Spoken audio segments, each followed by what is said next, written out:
Cycle 4, cours de sciences de la vie et de la Terre, fichier C4058.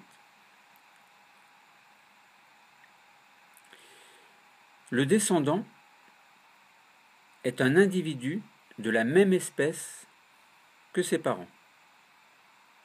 Issu d'une reproduction sexuée, il possède un patrimoine génétique original, mais hérité de ses parents. La transmission du patrimoine génétique s'effectue différemment selon qu'il s'agit de la reproduction sexuée ou de la reproduction asexuée. En agronomie, par exemple, l'être humain utilise une caractéristique de la reproduction asexuée. On peut se poser le problème suivant. Comment le type de reproduction influe-t-il la transmission du patrimoine génétique? Autrement dit, qu'il s'agisse de la reproduction sexuée ou de la reproduction asexuée, on peut se demander comment le patrimoine génétique hérité de ses parents, par exemple, est transmis d'un individu à l'autre. Alors, pour essayer de répondre au problème, nous pourrions faire des hypothèses, nous pourrions proposer des activités, faire des activités, etc., obtenir leurs résultats, les interpréter et peut-être éventuellement répondre au problème. Nous allons essayer ici d'analyser un certain nombre de documents, 5 documents exactement. On peut proposer la consigne suivante aux élèves qui seraient intéressés par cette étude. Il s'agit en fait d'un sujet. Le type de reproduction influence la transmission du patrimoine génétique. Ce qu'on entend par type de reproduction, c'est reproduction sexuée ou reproduction asexuée. Quelle est la différence entre les deux? Donc voici la consigne proposée à l'aide du document numéro 1, après avoir expliqué ce qui fait du descendant un individu de la même espèce que ses parents. Essayez, vous les élèves, à l'aide des documents 1, 2, 3, d'argumenter pour expliquer l'affirmation suivante. Un nouvel individu issu d'une reproduction sexuée possède un patrimoine génétique original, mais hérité de ses parents. Donc, nous l'avions sous-entendu dans la situation problème. Là, il s'agit d'essayer d'y répondre à l'aide des documents 1, 2 et 3.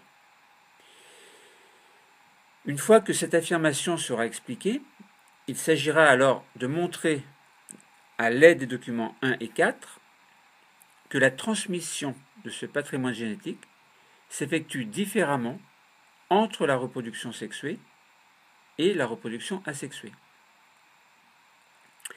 Lorsque ceci sera montré, il s'agira alors, à l'aide du document 5, de préciser quelles caractéristiques de la reproduction asexuée l'être humain utilise en agronomie. Alors, la compétence travaillée, pratiquer des langages, lire, exploiter et représenter des données sous différentes formes. Ça peut être un tableau, un graphique, un diagramme, dessin, conclusion de recherche, une carte heuristique, etc. Pour les élèves qui auraient quelques difficultés, un questionnaire pourrait être proposé. Nous n'allons pas en parler ici. Alors essayons d'analyser les documents. 5 documents sont proposés.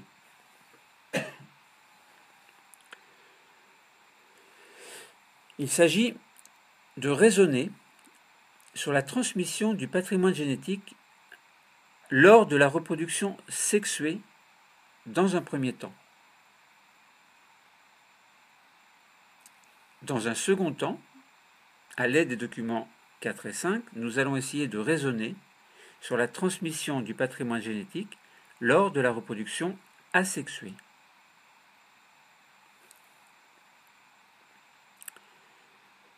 revenons au premier cas, c'est-à-dire raisonner sur la transmission du patrimoine génétique lors de la reproduction sexuée.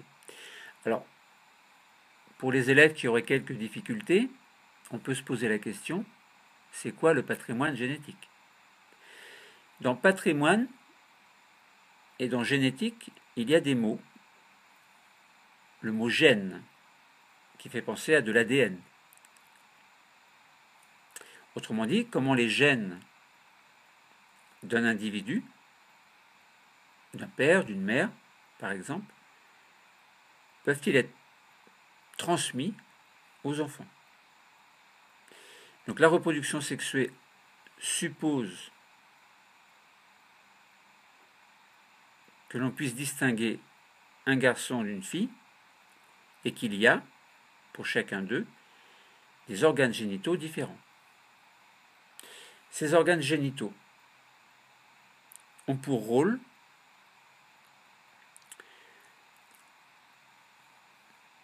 de fabriquer, entre guillemets, des spermatozoïdes et des ovules. Et lors d'un rapport sexuel, les spermatozoïdes sont déposés chez la femme. Ils vont, grâce à leur flagelle, se déplacer pour aller rejoindre l'éventuel ovule qui aura pu être émis lors du 14e jour du cycle de la femme. Commençons par étudier le document numéro 1. Il s'agit de la transmission du patrimoine génétique lors de la reproduction sexuée, expliquée sous forme d'un texte. Lisons ce texte. Les caractères portés par les êtres vivants sont notamment déterminés par leurs gènes, portés par les chromosomes. Pour de nombreux gènes, il existe une multitude de versions, les allèles. Les individus d'une même espèce possèdent les mêmes gènes, mais n'ont pas les mêmes combinaisons d'allèles. L'ensemble des gènes et des allèles d'un individu correspond à son patrimoine génétique.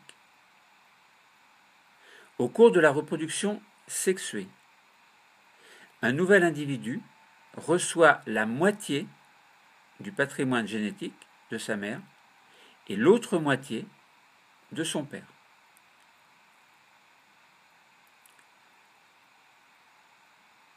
Dans le document numéro 2, il s'agit de la transmission du patrimoine génétique lors d'un croisement chez le cochon.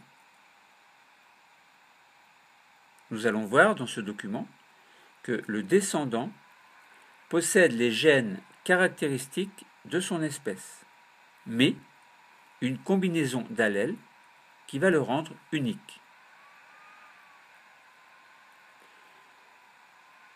Penchons-nous un petit peu plus sur les images proposées dans ce document et sur les explications.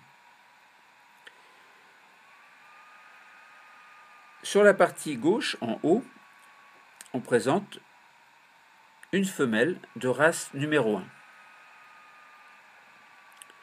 Elle possède 38 chromosomes par cellule.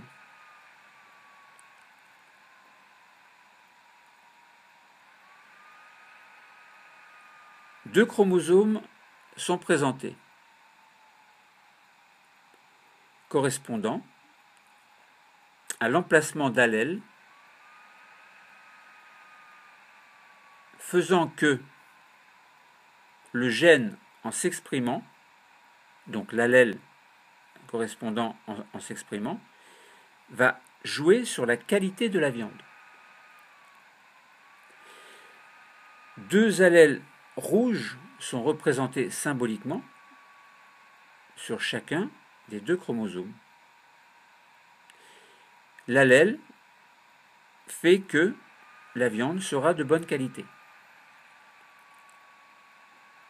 Autrement dit, la femelle de race numéro 1 possède sur l'un de ses chromosomes, ou plutôt sur l'une de ses paires parmi les 38 chromosomes, puisque chaque cellule possède 38 chromosomes chez cette femelle de race numéro 1, eh bien, cette paire de chromosomes qui possède ces allèles vont faire que, ou plutôt ces allèles situés sur la paire de chromosomes, vont faire que la viande sera de bonne qualité. Donc il s'agissait d'une femelle. Maintenant, étudions toujours sur ce même document, en haut à droite, un mâle de race numéro 2. Bien sûr, c'est la même espèce que la femelle de race numéro 1, donc ce mâle possède également 38 chromosomes par cellule. Sur cette même paire de chromosomes, les allèles sont représentés tous les deux en bleu. Ils correspondent à un gène dont l'expression, autrement dit l'expression de chacun des allèles, fera que la viande sera de qualité moyenne. Donc si l'on compare la femelle et le mâle, tous deux possèdent sur une certaine paire bien précise de chromosomes, qui n'est pas mentionné ici, donc le numéro de la paire de chromosomes n'est pas mentionné ici, eh bien, ces chromosomes portent un gène représenté par des allèles différents, puisqu'on rappelle que les allèles sont différentes versions d'un même gène correspondant chez une même espèce. Des allèles symboliquement représentés en rouge donnant une bonne qualité de viande chez la femelle, et des allèles symboliquement représentés en bleu chez le mâle, et faisant que la viande sera de qualité moyenne.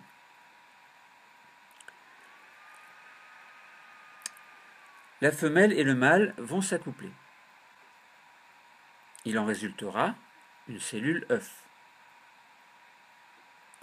L'ovule va apporter la moitié des 38 chromosomes de la femelle,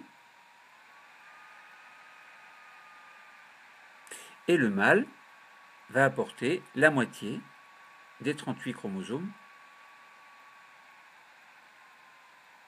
Autrement dit, l'ovule apporte 19 chromosomes, correspondant à un représentant de chaque paire de chromosomes de départ, c'est-à-dire que la femelle possède 38 chromosomes, mais en fait c'est 19 fois 2 chromosomes, puisqu'on parle de paires de chromosomes. Donc l'ovule va apporter 19 chromosomes, c'est-à-dire la moitié. Les paires de chromosomes vont se séparer au cours d'une division cellulaire que l'on appellera la méiose. Et le mâle, qui possède 38 chromosomes, donc 19 fois 2 chromosomes, 19 paires, eh bien le spermatozoïde va apporter 19 chromosomes. Autrement dit, l'ovule, qui possède 19 chromosomes qui proviennent de la mère, et le spermatozoïde qui possède 19 chromosomes qui proviennent du père, le rapprochement des deux va faire que la cellule œuf va être formée au niveau de l'ovule, et donc les 38 chromosomes seront rétablis. Autrement dit, 19 paires de chromosomes seront contenus dans la cellule œuf. C'est ce qu'on appelle la fécondation. La fécondation possède donc, parmi les 38 chromosomes, une paire de chromosomes qui va posséder l'allèle rouge et l'allèle bleu. Donc, je répète que la cellule œuf va posséder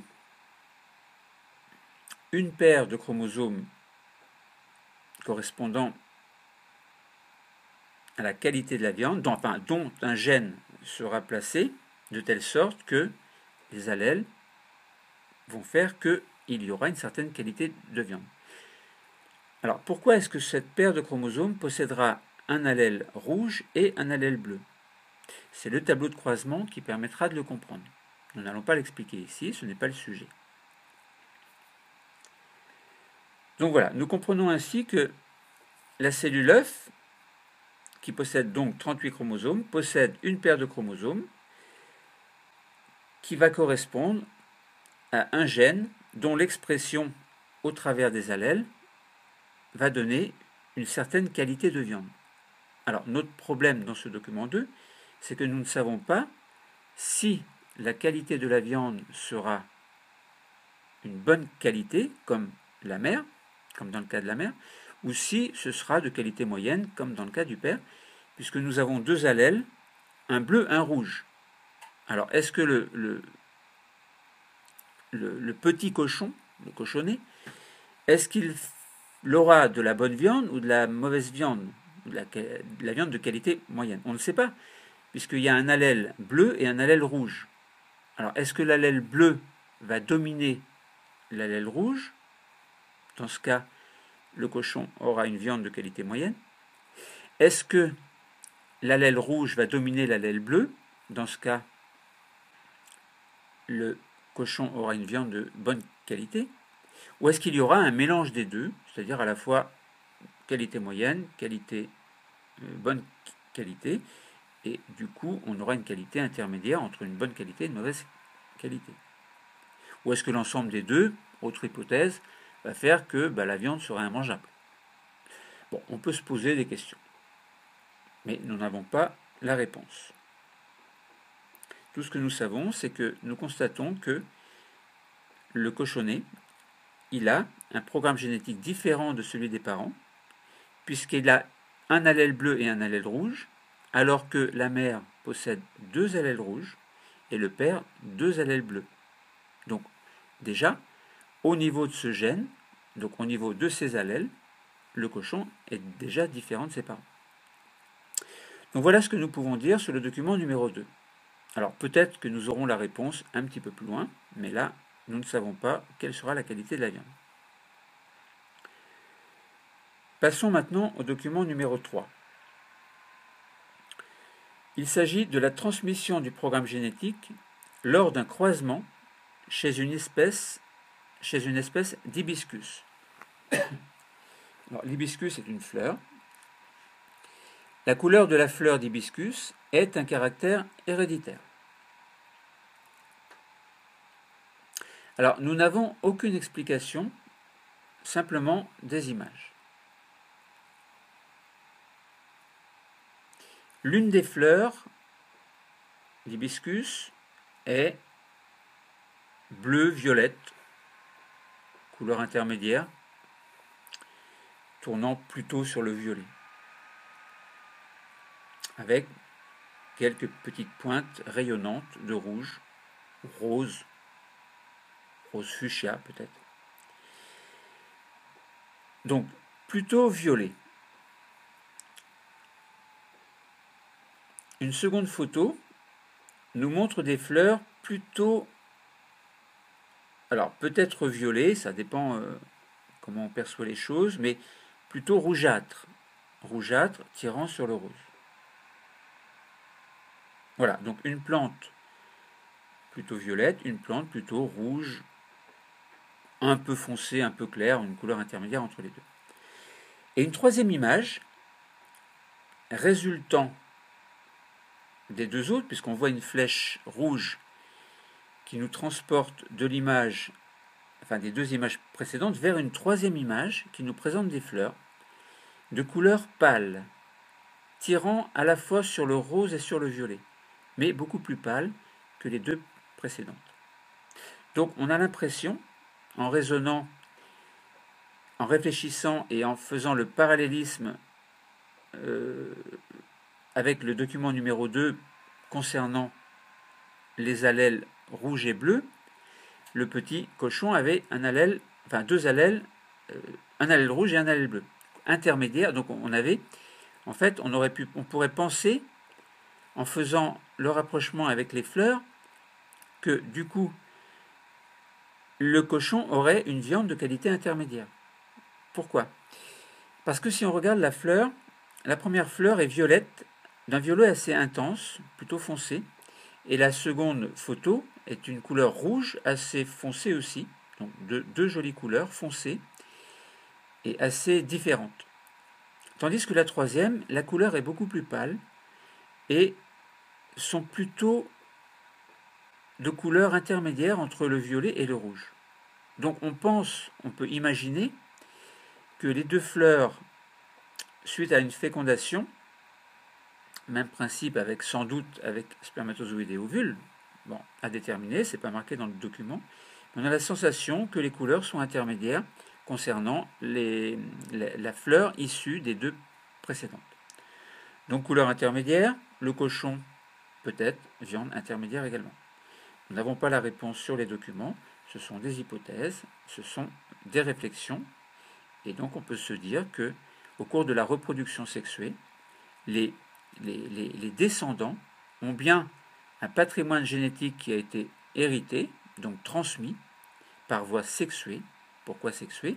Parce que la fécondation d'une part entre un cochon mâle et un cochon femelle suppose un accouplement, et suite à l'accouplement, il y a une fécondation, c'est-à-dire qu'un spermatozoïde va rejoindre un ovule pour former une cellule œuf dans laquelle il y aura eu auparavant une répartition des allèles dans chacun des deux gamètes, c'est-à-dire ovule et spermatozoïde. On fait l'hypothèse que le principe reste le même chez les fleurs. Voilà, donc nous avons raisonné sur la transmission du patrimoine génétique lors de la reproduction sexuée. Passons maintenant à la réflexion concernant le raisonnement sur la transmission du patrimoine lors de la reproduction, alors non pas sexuée cette fois-ci, mais asexuée. Autrement dit, nous sous-entendons par là que le sexe n'intervient pas. Donc si le sexe n'intervient pas, nous faisons l'hypothèse qu'il n'y a pas de spermatozoïdes et d'ovules. Bon. Étudions le document pour essayer d'en savoir un petit peu plus. Le document numéro 4 nous montre un mode de reproduction asexué chez certaines espèces d'insectes. Alors, nous voyons là des phasmes sur une photo. Alors, plus exactement, des phasmes bâtons. Nous voyons sur une autre image les œufs résultant de ces phasmes bâtons. Et sur une troisième image, l'éclosion d'un œuf qui donne un petit phasme. Alors, on peut se dire, c'est bizarre, parce qu'on nous dit, on sous-entend que si la reproduction est asexuée, il n'y a pas de sexe, donc il n'y a pas de fécondation, et pourtant on nous présente des œufs. Alors on peut se poser la question. Et on se dit qu'à partir de l'œuf, il y a bien possibilité d'avoir un descendant, puisqu'on voit la photo d'un descendant issu d'un œuf. Donc, ce cas-là est un peu mystérieux. Lisons la légende du document numéro 4. Les phasmes Carosius morosus, autrement dit le phasme bâton, qui peuvent se reproduire de manière sexuée, sont également capables de se reproduire de manière asexuée. Alors là, on se dit, avant de lire la suite, il y a des œufs, donc sans doute qu'ils sont issus de la reproduction sexuée. Et on nous précise qu'ils peuvent également, donc ces phasmes, se reproduire de manière asexuée. Donc de manière asexuée, ça veut dire pas d'accouplement, pas de fécondation. Comment est-ce qu'un phasme peut tout seul s'auto-reproduire? La question peut être posée. Continuons à lire.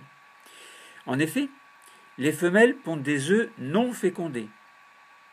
Alors vous voyez tout de suite le mystère, c'est que les femelles, on imagine, vont posséder des ovules, mais ces ovules ne vont pas être fécondés. Alors, comment est-ce qu'un ovule non fécondé peut donner un être vivant? Si on fait le parallélisme, par exemple, avec l'espèce humaine, on se dit que la femme possède un ovule, que cet ovule possède la moitié du patrimoine, c'est-à-dire non pas 23 paires de chromosomes, mais 23 chromosomes, qui correspondraient dans ce cas-ci à une reproduction asexuée, donc l'ovule n'aurait que 23 chromosomes, et comment est-ce qu'un individu peut-il naître avec 23 chromosomes? On peut se poser la question. Donc, je répète que, en effet, les cellules pondent des œufs non fécondés, pouvant néanmoins donner naissance à de nouveaux individus. Mystère de la nature. Voilà. Comment est-ce qu'un ovule peut donner un nouvel individu sans avoir été fécondé? Je continue à lire. Ces individus portent le même patrimoine génétique que leur mère. Alors là, c'est encore plus bizarre. Est-ce que ça veut dire que les parents possèdent,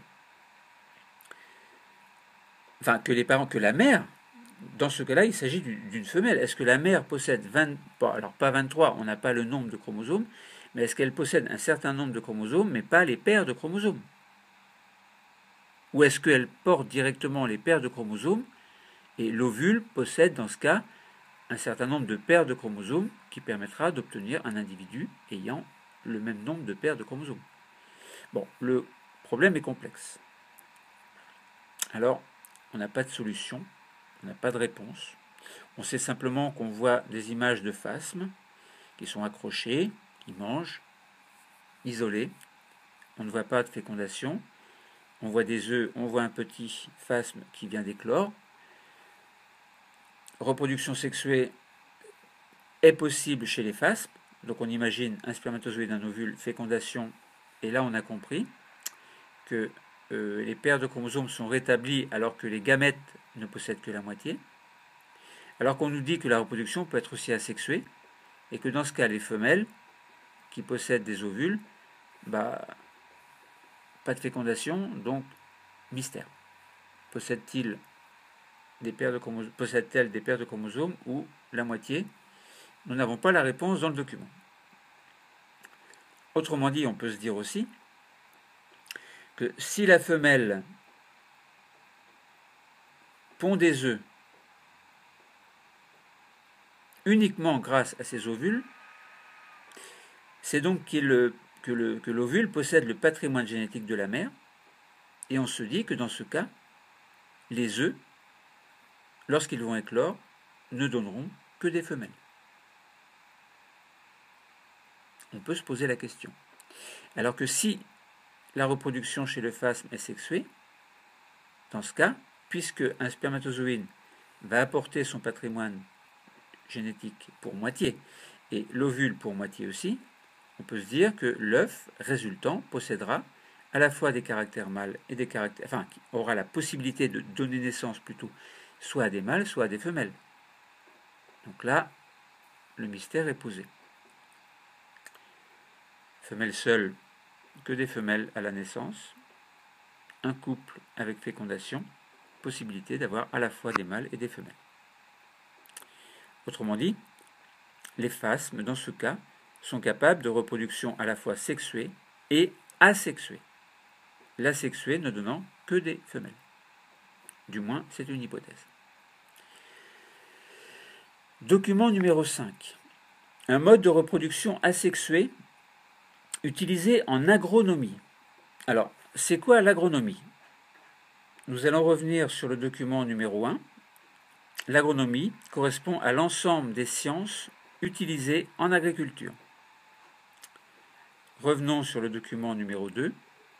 Alors, nous voyons que, alors une petite pause juste de 5 secondes.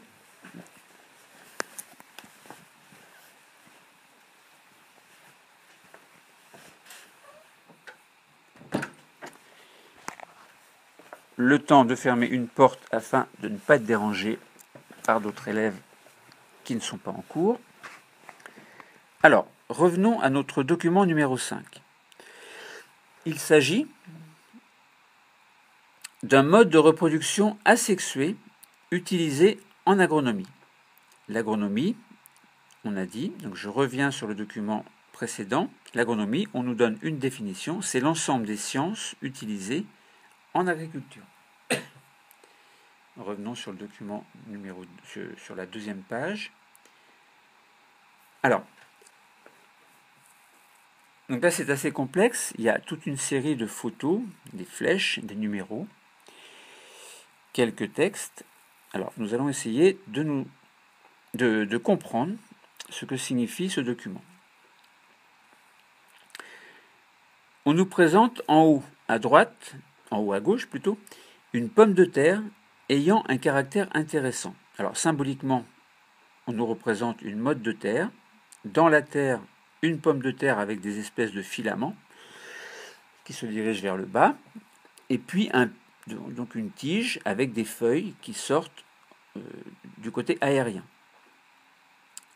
Une flèche nous montre une pomme de terre avec des bourgeons.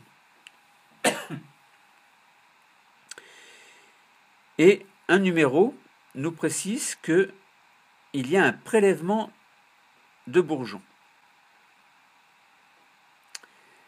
Ce bourgeon, dans l'étape numéro 2, va être mis en culture dans un tube à essai. Alors, dans ce tube à essai, donc c'est l'étape numéro 2, ce tube à essai, il est bouché, il y a un bouchon. Il y a une espèce de substance nutritive jaunâtre dans laquelle on pose le bourgeon. Et dans l'étape numéro 3, on s'aperçoit que dans ce tube à essai, qui est toujours fermé, il y a eu le développement d'une tige à partir du bourgeon. Et dans l'étape numéro 4, les scientifiques vont déposer cette tige sur une boîte de pétri et va couper la tige entre deux feuilles. Donc il y aura dans ce cas 1, 2, 3, 4, 5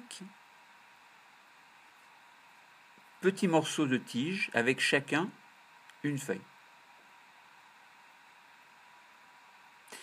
Ensuite, dans l'étape numéro 5, il s'agira de mettre en culture les différents fragments qui ont été précédemment coupés dans l'étape numéro 4. On parle dans ce cas de bouturage, et le bouturage correspond à ce que l'on appelle la reproduction asexuée. Autrement dit, dans l'étape numéro 5, il y a 6 tubes à essai bouchés. On a mis cette substance nutritive jaunâtre que nous avions vue dans l'étape numéro 2, et dans cette étape numéro 2, on avait déposé un bourgeon. Et bien là, sur chacune de ces espèces de petites taches jaunes, qui correspondent sans doute à de la gélose contenant des substances nutritives, sels minéraux par exemple, eh bien, ces petites tiges possédant chacun une feuille sont déposées dans 6 tubes à essai. C'est ce que l'on appelle, je le répète, le bouturage. Ensuite, dans l'étape numéro 6, nous obtenons des tiges, nous avons obtenu des tiges, comme dans l'étape numéro 3, c'est-à-dire que le bourgeon de l'étape numéro 2 s'était développé pour donner une petite plantule qui avait été coupée, puis des petits morceaux répartis dans 6 tubes, dans l'étape numéro 5. Donc là, on s'aperçoit que à partir de chaque petite tige et chaque feuille, une petite plante s'est développée, et cette plante est mise dans l'étape numéro 6, dans un pot beaucoup plus gros, et on s'aperçoit que du coup, on a un plant de pomme de terre qui s'est développé, un pied de pomme de terre qui s'est développé. Autrement dit, nous avons obtenu des tiges et un développement de jeunes plants sous une serre. On les met sous une serre, de manière à ce qu'ils se développent un petit peu plus vite. Pourquoi ce n'est pas l'objet du jour. Et puis ensuite, dans l'étape numéro 7, eh bien, ces plantes qui avaient été mises dans l'étape numéro 6 dans des pots un petit peu plus gros, eh bien, sont plantées dans un champ. Autrement dit, on transfère les jeunes plants dans un champ. Et comme la pomme de terre de départ avait un caractère intéressant, nous n'avons pas, le document ne précise pas lequel, eh bien, dans ce champ de l'étape numéro 7, on se retrouve avec beaucoup de pieds de pommes de terre qui possèdent ce caractère intéressant. Autrement dit, on voit bien là qu'il y a eu ce que l'on appelle un clonage. Une pomme de terre de départ, grâce à ses bourgeons, a pu donner beaucoup plus de pieds de pommes de terre qui possèdent le même caractère intéressant que cette pomme de terre de départ. Donc là, on voit bien que ce n'est pas passé par la reproduction sexuée, mais par une reproduction asexuée, par bouturage et donc clonage. Alors on peut s'amuser à lire la légende du document numéro 5. Nous avions dit qu'un mode de reproduction asexué utilisé en agronomie. Donc nous venons de décrire ce mode de reproduction, bouturage, clonage. Alors en agronomie, les végétaux cultivés sont souvent sélectionnés pour leur goût, leur résistance aux intempéries, leur grande capacité à produire des fruits, etc. C'est grâce aux capacités de reproduction asexuée des plantes que l'on peut les reproduire à l'identique et ainsi produire et utiliser à grande échelle les végétaux intéressants. Donc si nous comprenons bien le texte, ça veut dire que la pomme de terre de départ qui avait un caractère intéressant, ça aurait pu être, par exemple, un bon goût. Par exemple, la pomme de terre, elle a un goût spécialement bon.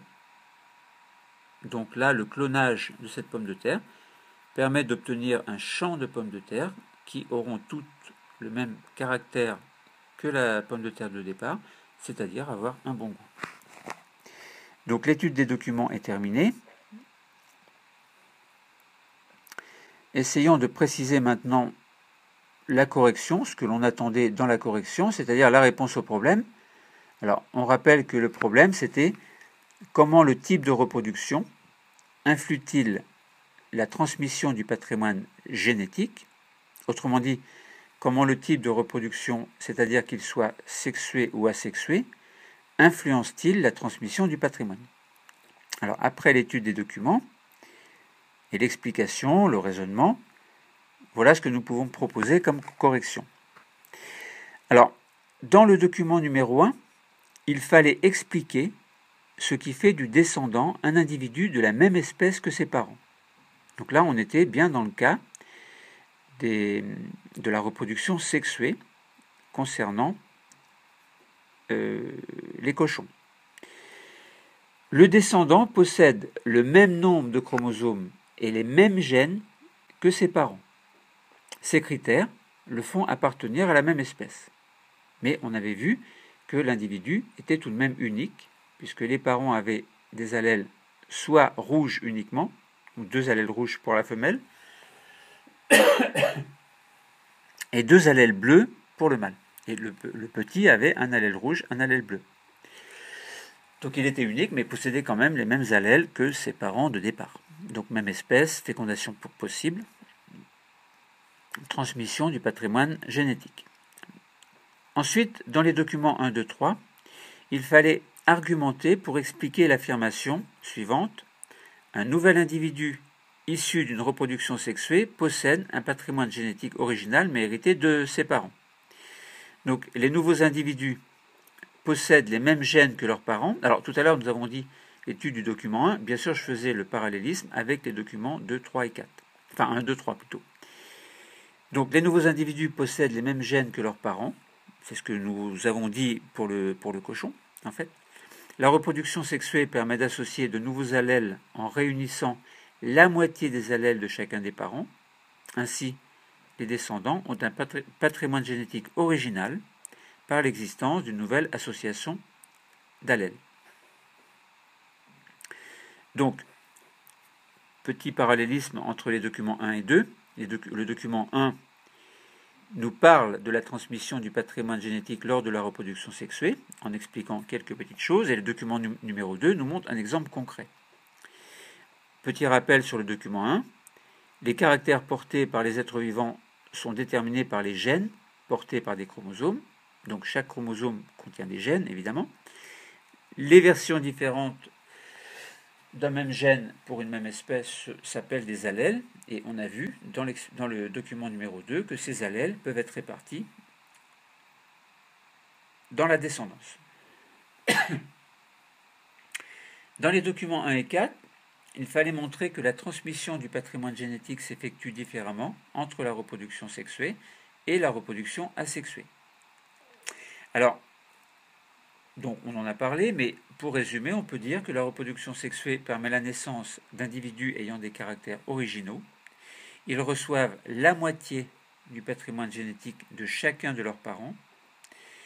Et lors de la reproduction asexuée des phasmes, les nouveaux individus héritent du patrimoine génétique de leur mère uniquement. C'est l'hypothèse que nous avions faite. Bon, là, on peut le certifier, puisque c'est une correction, bon, allez, on peut l'admettre. La transmission du patrimoine génétique est donc différente, donc selon que la reproduction est sexuée ou asexuée.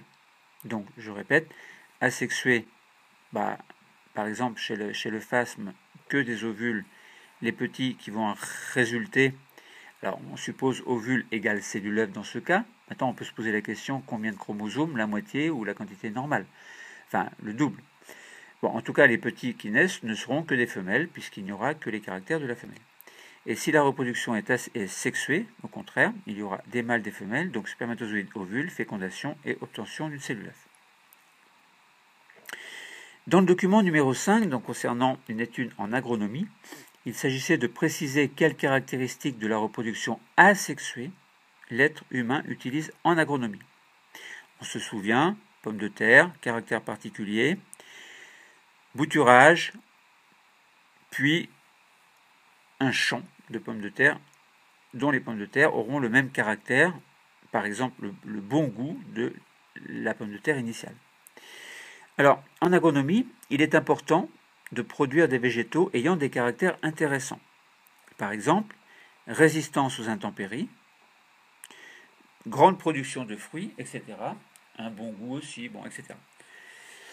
On choisit un caractère particulier intéressant que l'on essaie de reproduire en quantité importante afin de satisfaire les besoins de la population en nourriture. La reproduction asexuée, donc le bouturage dans ce cas-là chez les plantes, permet la transmission totale du patrimoine génétique d'un seul individu. Ainsi, elle est utilisée pour produire un grand nombre d'individus, tous porteurs du même patrimoine génétique, et donc du ou des caractères intéressants. Ainsi, si l'on doit retenir concernant les connaissances ce bilan, eh bien, il s'agit de bien comprendre et de bien expliquer ce qu'est la reproduction sexuée et asexuée, la rencontre des gamètes. Alors, les milieux et modes de reproduction seront expliqués dans d'autres cours. Comprendre également ce que signifie gamètes et patrimoine génétique. Alors, nous verrons plus tard chez les vertébrés et les plantes à fleurs. Donc, pour aujourd'hui, c'était le problème. Donc, c'était le type de reproduction influence la transmission du patrimoine. Autrement dit, qu'il s'agisse de reproduction sexuée ou asexuée, le patrimoine génétique est de toute façon transmis à la descendance pour une espèce précise. Le cours est terminé.